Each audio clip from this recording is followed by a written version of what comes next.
sublinhando um ou outro versículo para que você entenda o contexto, o texto e o pretexto de Deus. Amém?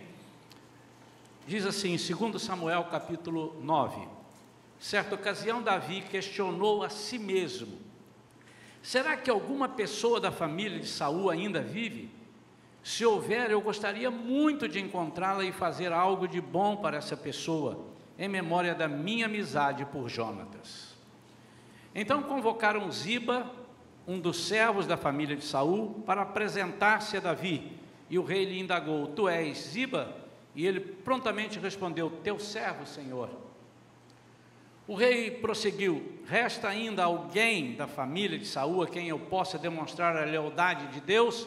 Ao que replicou Ziba: ainda há um filho de Jonatas, aleijado dos pés.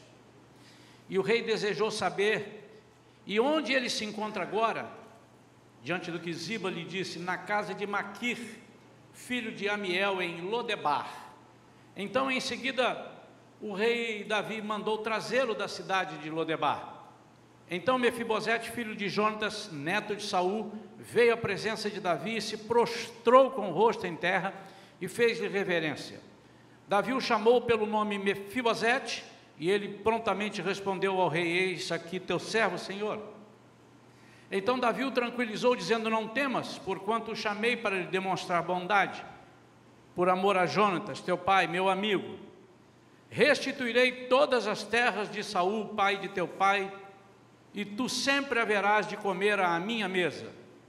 Então Mefibosete lhe fez reverência e declarou: ó Senhor, quem é este teu servo para dares tua preciosa atenção? Vale tanto quanto um cachorro morto?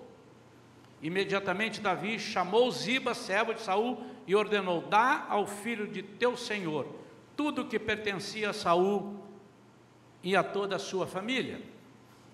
Tu cultivarás a terra com que teus filhos e servos, a terra com teus filhos e servos, e colherás dos frutos para que o filho do teu senhor tenha alimento para comer. Mas Mefibosete, filho do teu senhor, comerá sempre à minha mesa. Ziba tinha 15 filhos e 20 servos. Ziba respondeu ao rei: o teu servo fará tudo o que o rei, meu senhor, ordenou. E o rei acrescentou: Mefibosete passará a comer à minha mesa como um dos filhos do rei. E Mefibosete tinha um filho pequeno chamado Mica, e todos quantos moravam na casa de Ziba eram servos de Mefibosete. Assim, Mefibosete, que era deficiente dos 2 pés, passou a morar em Jerusalém, e todos os dias fazia suas refeições em companhia do rei, partilhando da mesma mesa. Amém? Vamos falar com Deus, vamos pedir inspiração, vamos pedir conhecimento, discernimento, para que Deus fale a nossa alma. Pai querido, em nome de Jesus, te louvamos, te engrandecemos, reconhecemos a tua autoridade sobre as nossas vidas, o teu amor, a tua fidelidade, tua misericórdia. Por isso estamos aqui, Senhor, e pedimos: ensina-nos nesta noite, para que possamos compartilhar e possamos ajudar aqueles que precisam e ser ajudados, aqueles que precisam ser ajudados aqui, em nome de Jesus. Amém. Amém. Nós temos um personagem de uma certa forma estranho nessa passagem, porque esse menino, que agora era um rapaz, era um homem, ele tinha acontecido na vida dele algumas coisas que nós vamos relatar aqui rapidamente, e tem também algo interessante para ser compartilhado, que é a cidade onde ele estava morando. Eu quero que você preste bastante atenção na relação disso tudo, tanto do servo, do filho, do neto do rei Saul, filho de Jonatas, que era filho de Saul, portanto ele era neto, e a cidade, o que ele estava fazendo lá e o que vai acontecer. Vamos tentar trazer para as nossas vidas um ensinamento, uma comparação.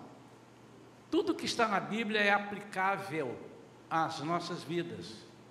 O que nós precisamos é saber e tirar dali aquilo que o Senhor está falando conosco. Retirar do meio daquele texto, do contexto, dizendo, isso pode estar acontecendo comigo, ou está acontecendo com alguém que eu conheço. O título da mensagem de hoje é: não enterre sua história. Não enterre a sua história. Que história? Primeiro vamos falar de Mefibosete. Um menino que nasceu para um dia ser rei. Ele era filho de Jonatas que era filho de Saul. Por acaso, a amizade de Jonatas com Davi foi uma amizade super conhecida e muito leal. Eles prometeram uma coisa interessante, que quando Davi já tinha sido ungido rei por Samuel lá na casa de seu pai, Jessé, Jonatas não ficou com ciúme, dizendo, poxa, eu que tenho que ser rei, ele que vai ser rei? Eu que estou na filha, eu sou filho do rei. Davi não é filho do rei. E ele animava, e ele dizia, eu estou contigo, eu sou seu parceiro, se fosse hoje eu sou seu parça. Não é assim? E jurou uma fidelidade muito grande a Davi, e Davi a ele. Mas adversidades acontecem nas nossas vidas e muitas vezes nós não estamos esperando. São as adversidades de surpresas. Algumas outras vezes as adversidades acontecem porque nós estamos buscando aquilo ali. Você está procurando aquilo ali e vai encontrar. Mas tem outras que você dorme, quando acorda, entra uma adversidade na sua vida. O mundo está vivendo essa adversidade atualmente que ninguém esperava. Foi assim. Daqui 2 meses virá, está vindo aí, está passando agora pelo oceano, está vindo ali para aquele. Não, entrou e dispara tudo, fecha tudo, paralisa tudo. Uma adversidade. E nessa pandemia, que é uma das adversidades, mas podem ser outras, uma adversidade que acometeu a todas as pessoas ao mesmo tempo, no mundo todo. Pessoas ficaram sem emprego, pessoas ganharam muito dinheiro, pessoas tiveram problemas de saúde, pessoas passaram a ter mais medo do que tinham, pessoas achavam que não tinham medo e agora viram que tinham medo. Aflorou-se na vida de muitas pessoas algumas coisas que nós não sabíamos que tínhamos de ruim, mas também nos ensinou muitas coisas. É isso, as adversidades na vida do servo de Deus só servem, se ele é servo de Deus, para mostrar alguma coisa que Deus quer fazer com aquela pessoa. Um menino que nasceu um dia para ser rei, mas ele foi atingido por uma tragédia inesperada. Qual foi a tragédia? Quando o rei Saul estava em guerra, é morto o rei Saul, Jonatas, os outros filhos do rei Saul, Davi ia tomar posse, não foi Davi que os matou, mas Davi ia tomar posse. A ama, a babá desse menino que tinha cerca de 4 anos, pega-o no colo e sai correndo com ele para fugir. Ele cai do colo dela e quebra os 2 pés. Não sei se tinha um ortopedista bom na época, mas ainda que tivesse, eles fugiram. Por que tinham que fugir? Porque era comum, um rei assumia um reinado e ele pegava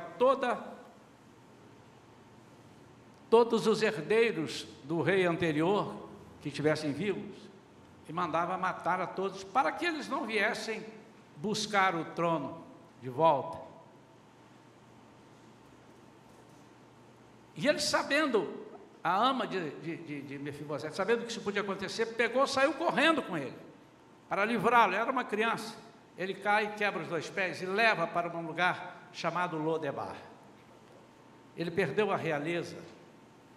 Por que perdeu a realeza? Não era interessante para ele dizer, olha, eu sou o príncipe, eu estou aqui. Porque ele imaginava que o rei Davi disse, estás aí? Vem para cá que eu vou degolar você, eu vou aí te degolar. Perdeu a família. A família toda morreu, só sobrou ele. Perdeu a perspectiva de vida. Que diversidade, irmãos. Perdeu a capacidade de se locomover sozinho. Portanto, ainda que um rei, fosse Davi ou fosse outro, chamasse, não, interessante, eu quero trazê-lo para ele ser um futuro rei, ele vai ser o príncipe. Não podia, porque ele tinha os pés aleijados, e eles não aceitavam que um rei fosse aleijado, principalmente dos pés ou das mãos, porque não poderiam guerrear. Que tristeza. Ele estava agora numa situação que ele não escolheu. São coisas que acontecem. Você escolheu essa pandemia vir para aqui? Não. Mas te acometeu, nos acometeu. Outros problemas surgem. Você perde um emprego fora da pandemia, havendo ou não pandemia. Você bate o seu carro, fica sem carro. Alguma coisa desagradável tira você dos trilhos. Uma diversidade. Mas agora nós temos um lugar para onde esse menino foi levado, um lugar chamado Lo-Debar, L-O-Debar. Primeiro, o significado dessa cidade é lugar sem pasto, campo sem pastor, lugar esquecido, sinônimos.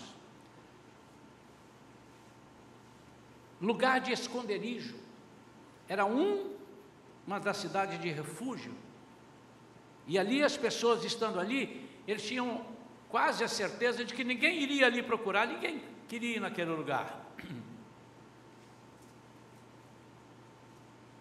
Era um lugar onde as histórias de vida das pessoas parece que eram interrompidas, então era um lugar sem história.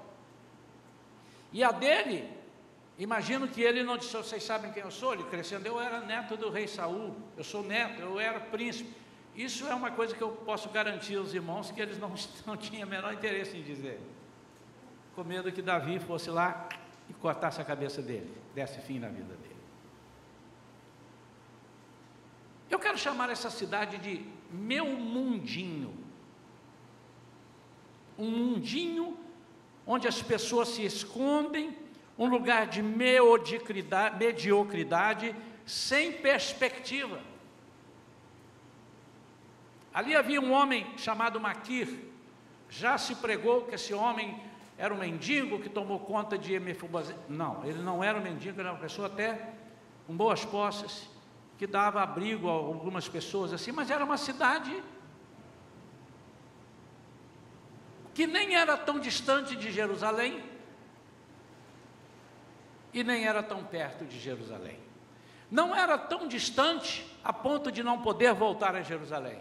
E não era tão perto a ponto de ser descoberto imediatamente que ali estava. Alguém tinha que dizer, ali está uma pessoa. Era uma cidade, então, de esquecimento, desconhecida. Um lugar que talvez você não escolhesse para morar.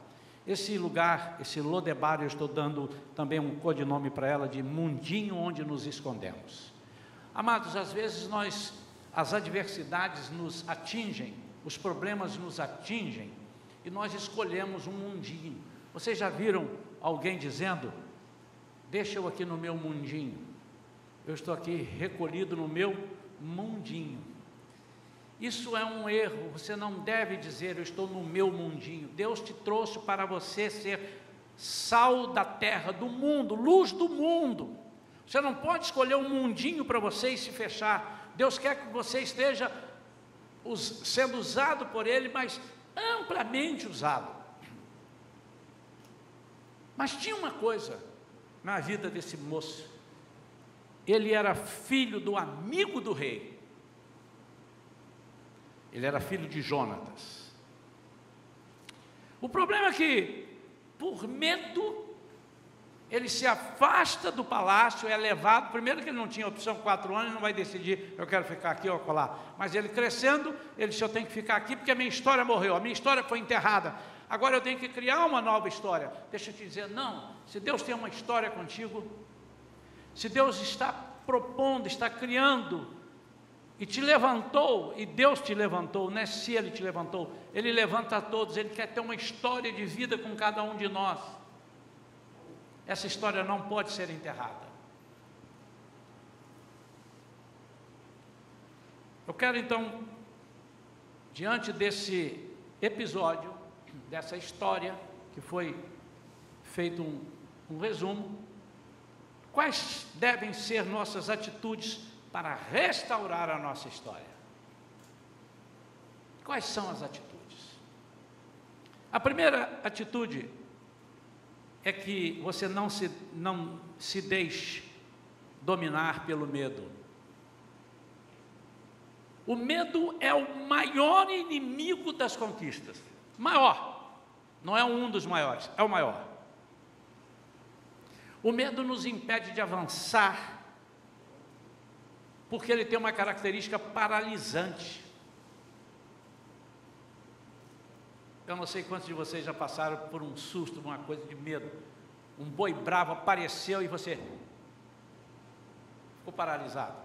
Como se você ficasse quieto, o boi quisesse te pegar, ele te pega quieto, te pega andando. Um cachorro, uau, uau! O medo paralisa. O medo é algo que mexe com o nosso cérebro, mexe com as nossas emoções e nos impede de fazer grandes coisas muitas vezes, por medo. É natural que nós tenhamos um certo medo, porque somos responsáveis. Não tem medo não, onde é que está tendo tiroteio ali? Agora essa semana teve tiroteio lá na Zona Sul. Eu vou passar no meio das balas. Eu sou servo do Rei Jesus. Não é isso, irmão, não é disso que eu estou falando. Mas é o medo de não sermos perdoados, o medo de não sermos reconhecidos por aquele que é o nosso Rei, por aquele que é o nosso Deus. Em Gênesis capítulo 3, versículo 10, mostra qual foi o primeiro sintoma do pecado, foi o medo. E ele disse: Adão, tive medo ao ouvir tua voz, ó Deus, e me escondi da tua presença. O medo nos faz esconder da presença de Deus. Mas medo de quê? Medo de que Deus não queira nos abençoar, que queira nos punir. E isso aqui foi o primeiro medo. Quando deve ter chegado a carruagem lá e chamado Mefibosete, olha, eu vim aqui, eu sou servo do rei, carruagem do rei, deve ter ido levar uma carruagem, eu vim buscar. Ele deve ter falado: misericórdia, me descobriu aqui, eu sei que eu estou indo para a morte, estou indo para o matadouro, e eu dou prova disso. Quando ele se apresenta na frente do rei, então Mefibosete, filho de Jonatas, neto de Saul, vê a presença de Davi, e se prostrou com o rosto em terra e fez-lhe reverência. Versículo 6. Davi o chamou pelo nome Mefibosete, e ele prontamente respondeu: eis aqui o teu servo, Senhor. Olha o 7. Então Davi o tranquilizou, dizendo: não temas. Davi sabia o que ele estava pensando, porque era assim a regra: não temas, porquanto o chamei para lhe demonstrar bondade, por amor a Jonatas teu pai, meu amigo.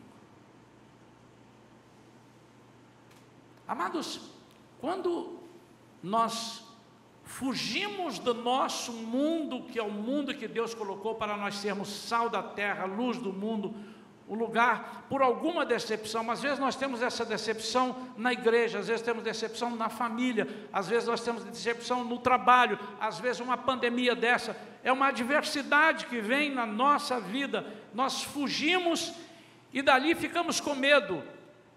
Quando alguém fala assim para mim: olha, volta, eu disse, não, porque o inimigo coloca, e lá certamente as pessoas, eu estou conjecturando, porque a Bíblia me dá esse direito pela história de conjecturar, as pessoas dizendo assim: olha, jamais você pode dizer quem é você. Quem sabe Maquir, que sabia quem ele era, disse assim: olha, bico calado, boca de siri,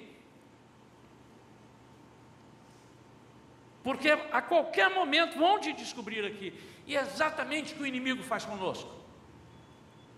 Não adianta, não, vamos ali, eu vou orar por você, olha, volta para Jesus, peça perdão à pessoa, faz isso, não, por medo, medo de não sermos reconhecidos. E está aqui o versículo 8, ele diz assim: ó Senhor, quem é este teu servo para dar-lhes tua preciosa atenção? Vale tanto quanto um cachorro morto. Olha a cabeça desse príncipe. Como muda, porque ele estava num mundinho onde as pessoas não tinham perspectiva de vida, onde as pessoas enterraram as suas histórias. Ele agora se achava um cachorro morto. Eu também compreendo que ele esteja dizendo assim: não gaste o seu tempo comigo em me matar, eu já sou um cachorro morto, não faça nada comigo.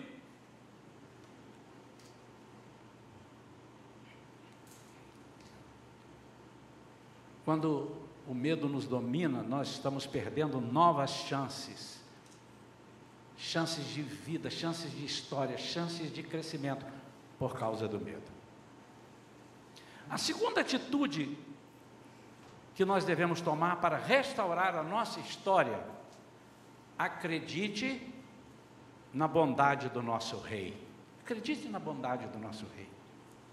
Muitas vezes, amados, nós perdemos anos preciosos das nossas vidas sem desfrutarmos da bondade do Rei. Você até sabe, Deus é bom, é porque as pessoas falam, Deus é bom, canta, Deus é bom, mas você tem experimentado a bondade do Rei? Sim, sim. E se experimentou, por que o Rei Jesus, porque o nosso Deus deixa de ser bondoso de uma hora para outra? Eu preguei aqui recentemente e disse: Deus é todo amor. Ele não é um braço de amor, ele não é metade amor, ele não é 80% de amor, ele é todo amor. Mas Deus é todo justiça também. Então, quando tem que entrar com amor, ele entra todo amor. Quando é justiça, não é justiça para aniquilar as pessoas, não é justiça para arrebentar, mas é justiça para que aquela pessoa não pereça, para que alinhe, para que entre nos trilhos.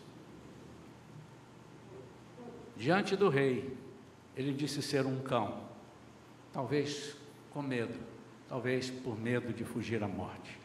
Acredite na bondade. Muitas pessoas estão perecendo porque na hora que lhes é oferecida, ou lhes são oferecidas as benesses do rei, elas dizem: não quero. Muitas pessoas entram e saem de uma igreja, ou de um trabalho, ou de um movimento, onde alguém está ali para orar, diz: olha, a sua causa, Deus vai guerrear a sua guerra, Ele é bondoso, vamos clamar pela bondade. E a pessoa, ele foi tão massacrado, ele está tão preso dentro do seu mundinho, que ele diz: não, eu não acredito que alguém possa ser bom comigo, não tem ninguém bom. Eu quero contar uma ilustração que está dentro desse parágrafo. A ilustração que o pastor contou, eu vi, achei interessante, não é minha, e tremendo. Disse que numa cidadezinha dessas lá dos Estados Unidos, cidade de tipo de faroeste, numa briga, uma pessoa, para se defender, acabou matando o outro. E ele matou, foi logo preso, e aquela cidade era muito severa. Lá nos Estados Unidos, os estados têm pena de morte, um ou outro não tem, mas enfim, prisão perpétua. E ele ia ser julgado. E o povo da cidadezinha, cidade pequena, se reuniu, foi ao governador da cidade e disse: governador, nós viemos aqui intervir pela vida, pedir pela vida daquele fulano que está lá. Ele matou uma pessoa, mas ele não é de matar. Tem misericórdia dele, suspende a pena dele. Nós sabemos que ele vai receber uma pena de morte por esse crime, mas ele não tem culpa, a cidade gosta dele. E o governador então resolveu ir lá visitar. Ele disse: mas eu preciso conhecer essa pessoa, vocês estão falando de uma pessoa que eu não sei quem é, eu vou marcar e vou lá conhecer. Nesse dia o governador mudou a roupa, colocou uma roupa de pastor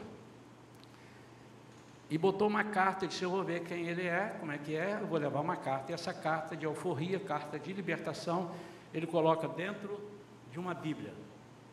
O governador pôs a Bíblia debaixo do braço e foi lá na cadeia. Quando chegou lá, disse: eu quero conversar. O pastor, Nas cadeias ele entra, mais às vezes até do que o governador. E ele chegou lá diante do rapaz: é você que está preso, que matou alguém? Sim. Meu jovem, eu tenho para você aqui dentro desta Bíblia a solução do teu problema.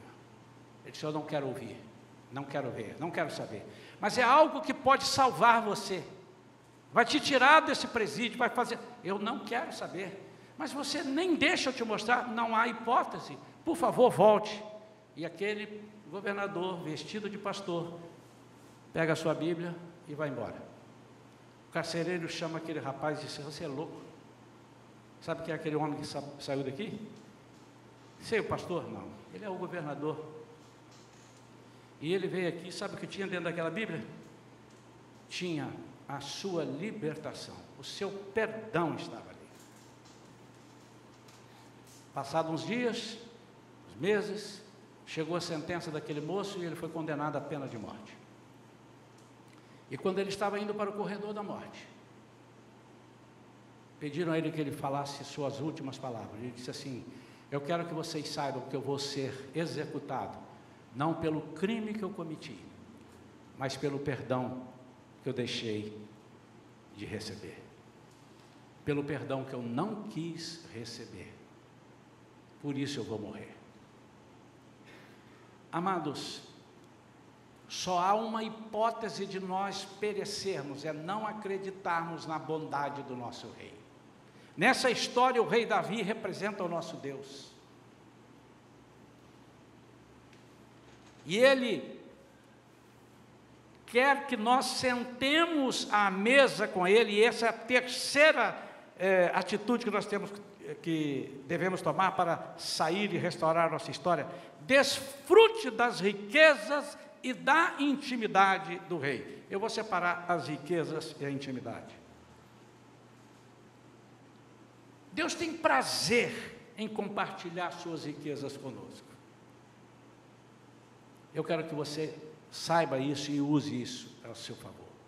Deus é rico em todas as coisas. Ele, por exemplo, é rico em perdoar. Diz a palavra de Deus, que Ele é rico em perdoar.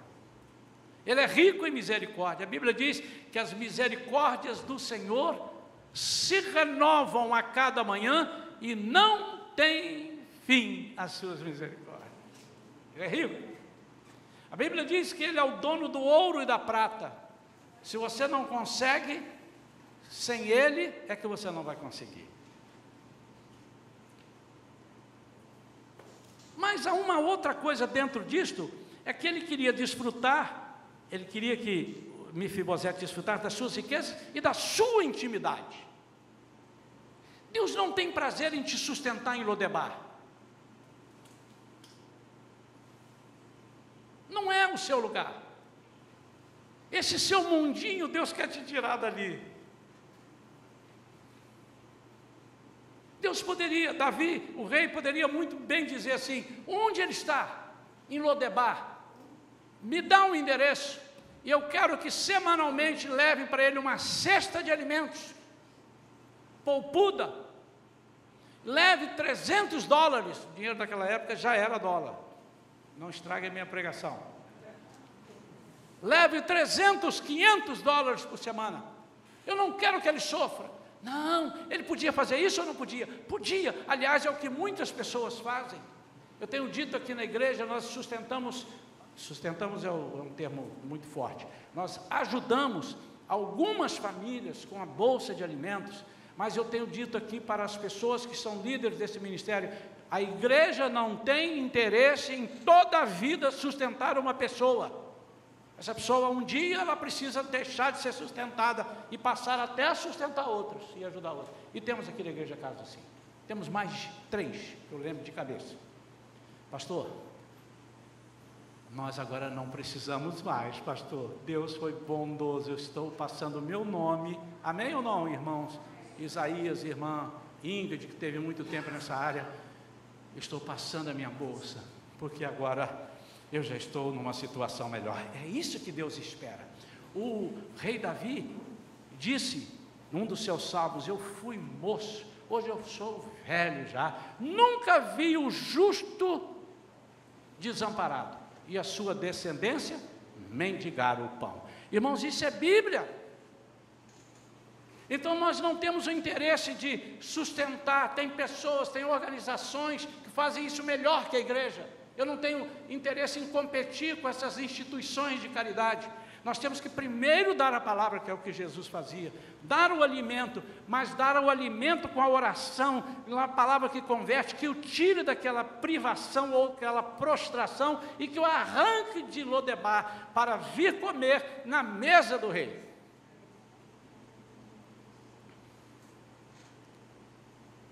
Ele poderia fazer isso, mas ele ficaria lá e não gozaria da intimidade do rei.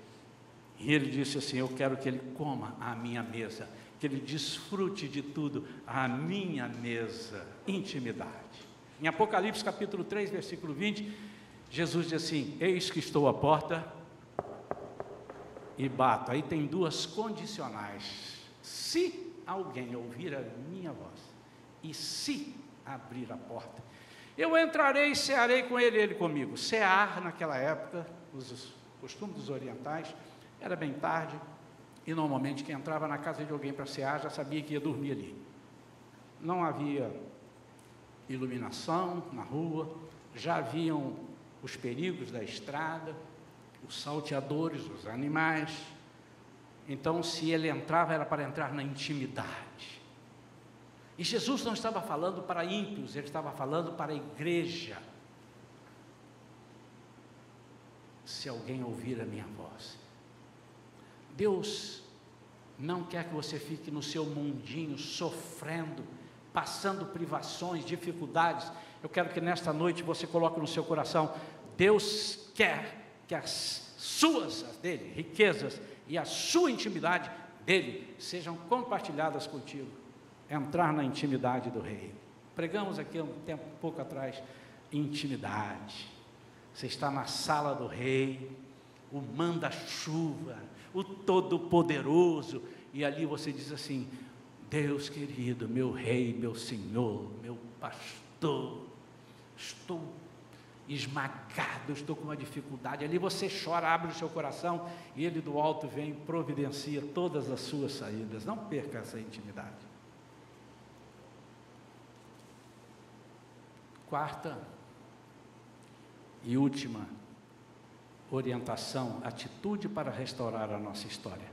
Não permita que as características de Lodebar sejam cultivadas em seu coração.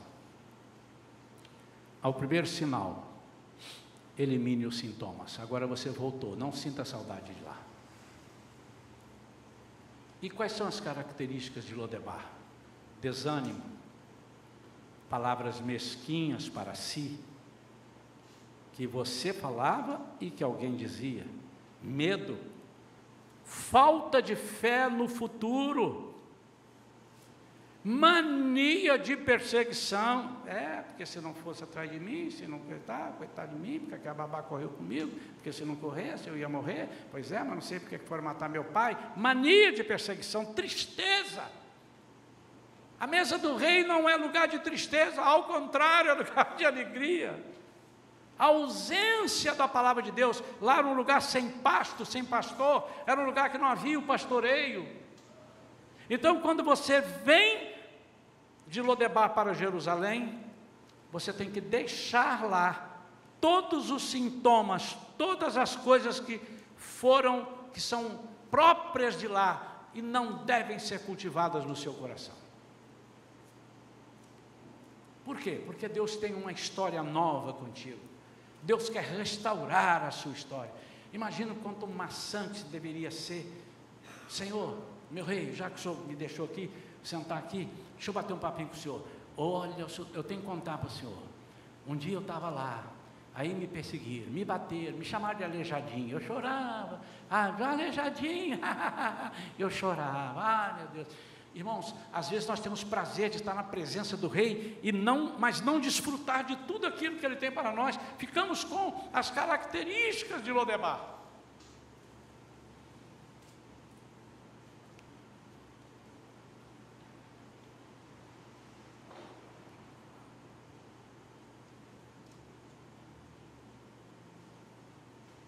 Quando Davi estava ali andando, ele disse: será que tem alguém da descendência de Saul? Olha, o coração dele é diferente dos outros reis, porque ele representa aqui, nessa ilustração, o nosso Deus. Será que tem alguém que eu tenha que usar de misericórdia e bondade? Pessoas que eram daqui, não estão, ou que nunca foram daqui. E eu queria agora que os irmãos prestassem atenção em algo que nós vamos fazer. Eu estou olhando para cada um de vocês, os que são membros dessa igreja, eu sei o nome de todos, sei até de alguns visitantes que passaram por mim ali na porta, eu sei. Mas o seu nome nesse momento vai ser Ziba. Diga para mim, meu nome é Ziba. Diga para mim. Ziba, pode acreditar, fica tranquilo. Quem era Ziba? O servo do rei. O que nós somos? Servos do nosso rei, do nosso Deus. Amém? Então, quantos Zibas nós temos aqui? Ziba. Ziba Lúcio. Ziba Perilinho. Ziba Paula. Ziba Wesley. Veio visitar, já tem para você. Ziba Marlon e Ziba Flávia. João, Ziba.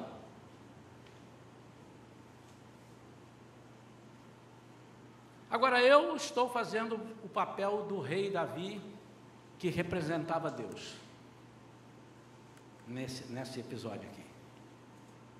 Então, eu sou o rei Davi. Ziba, todos os Zibas digam assim: diga, meu Senhor. Vocês conhecem alguém que eu possa ser bondoso e misericordioso com eles? Eu creio, irmãos, que durante essa pregação, enquanto eu fui pregando, você foi lembrando de alguém no teu trabalho, de algum vizinho, de algum parente, de alguém que está no seu mundinho e ninguém consegue abordá-lo, porque ele se enclausurou dentro do seu mundinho e diz que ninguém gosta dele. Ele perdeu, as adversidades cortaram, e às vezes ele tem até razão de estar assim, porque as adversidades, ou uma determinada adversidade, veio sobre a vida dele. Há pessoas que nessa pandemia se mataram, se jogaram, porque não acreditaram que havia bondade do rei e a intimidade do rei para eles. Eu estou perguntando, vocês sabem? Conhecem? Quem conhece alguém que poderia ser um Mefibosete, que está ali precisando da ajuda do rei, seja crente ou não? Quem conhece alguém assim? Se for você também, você está nessa chamada, mas você agora é Ziba, nesse momento você é Ziba. Quem conhece alguém assim, levante a sua mão e mantenha a sua mão levantada. Não acredito que sejam tão poucos. Pensa, fala, Espírito Santo me mostra, fala comigo. Ele vai te mostrar um parente, um colega de trabalho, um colega da escola, vizinho. Tem mais alguém? Levante bem alta a sua mão. Se você lembra de alguém, fique com a mão levantada. Amém. Eu não conferi as mãos, não fotografei. Agora baixa a sua mão. Vamos ficar de pé. Olha o que o rei Davi vai dizer. Ziba, você é Ziba? Sim, sou eu, Ziba.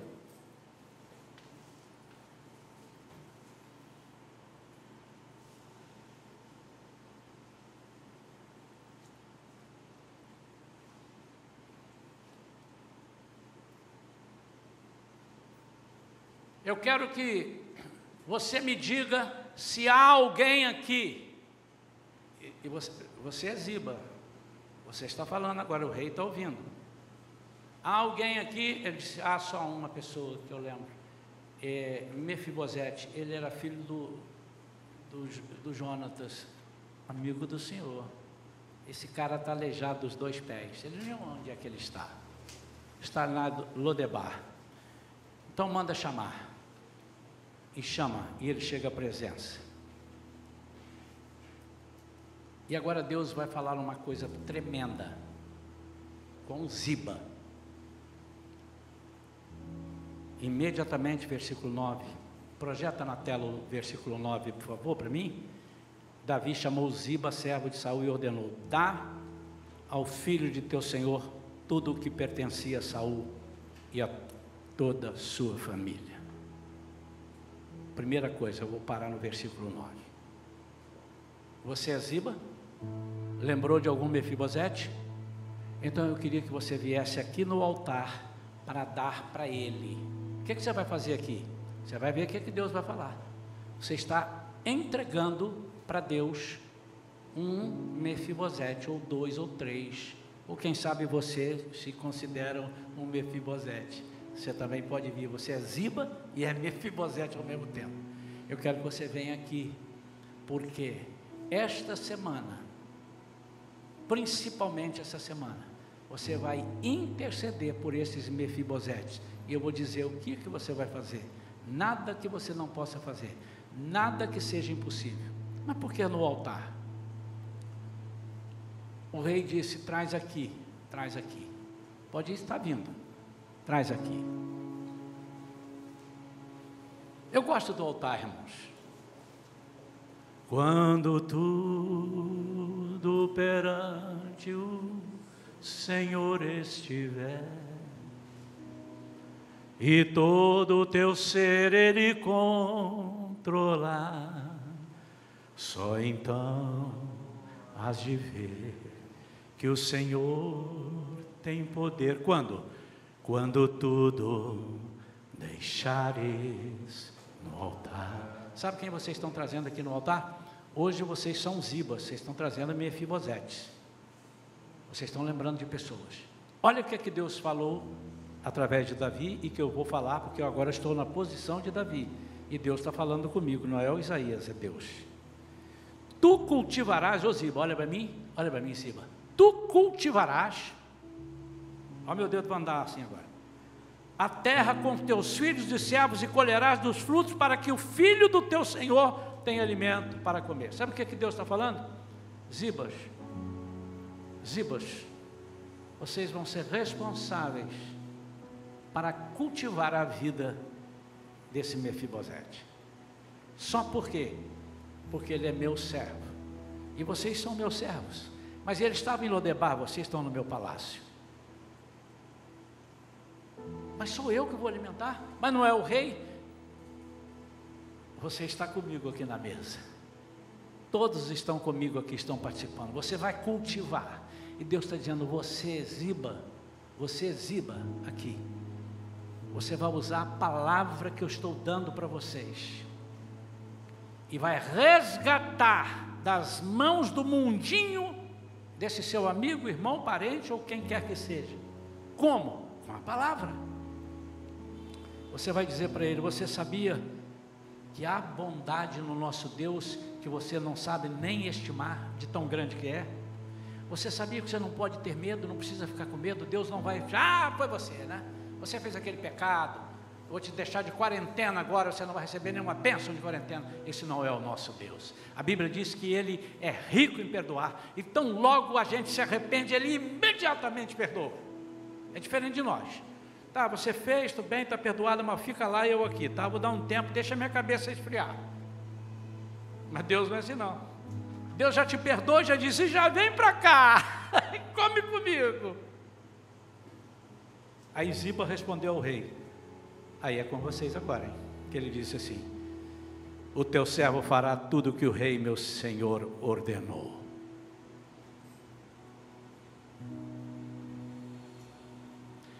É como se vocês dizendo assim: eu vou fazer tudo o que meu Deus está falando. Irmãos, sabe o que vai ser de interessante? É que Ziba participou daquelas colheitas. Ele comeu aquilo tudo que Mefibosete ia comer.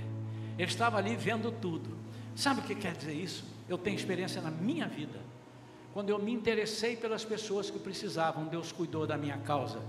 E aquelas pessoas que receberam, eu fui canal. A água passa pelo cano, vai na torneira. Antes de sair na torneira, molhou todo o cano. Significa dizer que antes que a bênção chegue, ou junto com a bênção, na pior das hipóteses, chegando para o seu amigo Mefibosete, ela passará pela sua vida, e você vai tomar cada susto absurdo.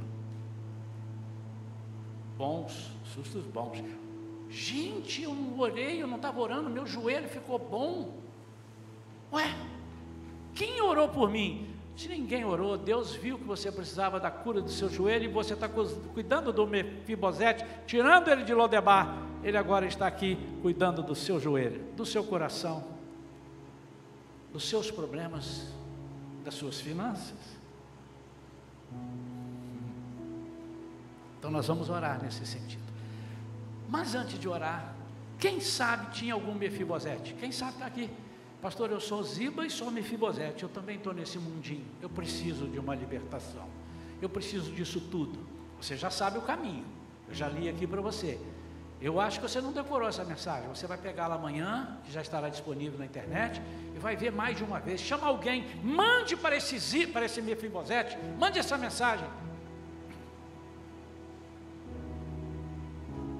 Aliás, já tem 2 mensagens em podcast. Nossa igreja agora vai ter todas as mensagens em podcast, que é bom porque a pessoa coloca lá e vai trabalhar, ele está lá fazendo a mensagem. Você vai encaminhar isso, você vai ser um Ziba.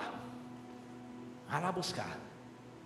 Diga quem está sofrendo: Senhor, eu estou orando por quem está sofrendo. Tem algum Mefibosete aqui entre nós hoje? Tem? Se tem, levanta a mão e diz: pastor, é como se eu fosse o Mefibosete, eu estou no meu mundinho, as adversidades vieram sobre a minha vida, eu estou sem saber o rumo de casa, eu estou meio triste, eu estou angustiado, eu estou com medo, pastor, eu estou com medo. O medo vai te paralisar. Então, se você é um Mefibosete, você também pode estar aqui nesse altar. Eu só quero saber se tem para eu orar pelo Mefibosete, porque eu vou orar pelos Zibas. Tem algum Mefibosete nessa situação? Amém. Então isso prova que a mensagem é para os enviados hoje. Vocês não têm noção, já vou orar? Vocês não têm noção da alegria do Senhor, de olhar assim: puxa vida, quantos emissários, quantos missionários foram levantados nesse pequeno grupo que está aqui hoje na Shalom. Quantos? Talvez a metade esteja aqui dizendo, mas outra metade foi de manhã. E Deus está se alegrando. Você pode ter certeza, seu Ziba, Dona Ziba, pode ter certeza que Deus está olhando o que você está fazendo pelos Mefibosetes. Vamos orar agora. A minha oração vai ser que o Senhor te capacite com um poder sobrenatural. Muitas vezes alguém vai chegar perto do tal Mefibosete que você elegeu, numa palavra ele vai desmanchar e vai. Outras vezes não vai acontecer isso. O Espírito Santo vai demorar mais um pouquinho, porque precisa trabalhar mais alguma coisa. Mas isso não é conosco, é com Deus, amém? Então feche os seus olhos. Ouça a minha oração. Concorde com ela se você for capaz de concordar. Pai, em nome de Jesus, aqui estão diversos servos teus, que nós estamos chamando de Ziba, numa ilustração. Eles sabem onde estão alguns Mefibosetes, que deveriam estar na tua mesa e não estão em Lodebar, no seu mundinho, estão massacrados, estão numa terra sem pasto e sem pastor, estão num lugar de tristeza, de angústia, estão num lugar sem perspectiva, enterrando a sua história. Mas o Senhor os levantou, eles estão dizendo: eu estou aqui, eu vou lá agora. Pai, eu creio que eles vão orar por essas pessoas todos os dias, essa semana, e na outra, até que eles vejam eles, Mefibosetes, serem trazidos à presença do rei. Senhor, usa os teus servos Zibas, com seus nomes próprios aqui, usa-os, para que eles tenham capacidade de dar uma palavra, que seja por WhatsApp, que seja por telefone, mas seja uma palavra que inunde o ser de cada Mefibosete que estiver sofrendo. Eu envio os teus servos, e eu não preciso te lembrar, Senhor, não preciso te ensinar, muito menos, que esses servos que estão aqui prontos para serem usados por ti, para trazerem outros, serão altamente recompensados pela tua presença também e pelo teu poder. Nós oramos em nome de Jesus. Amém. Amém. Você recebeu com fé essa oração, meu irmão? Pronto, então já é. Se recebeu com fé, já é.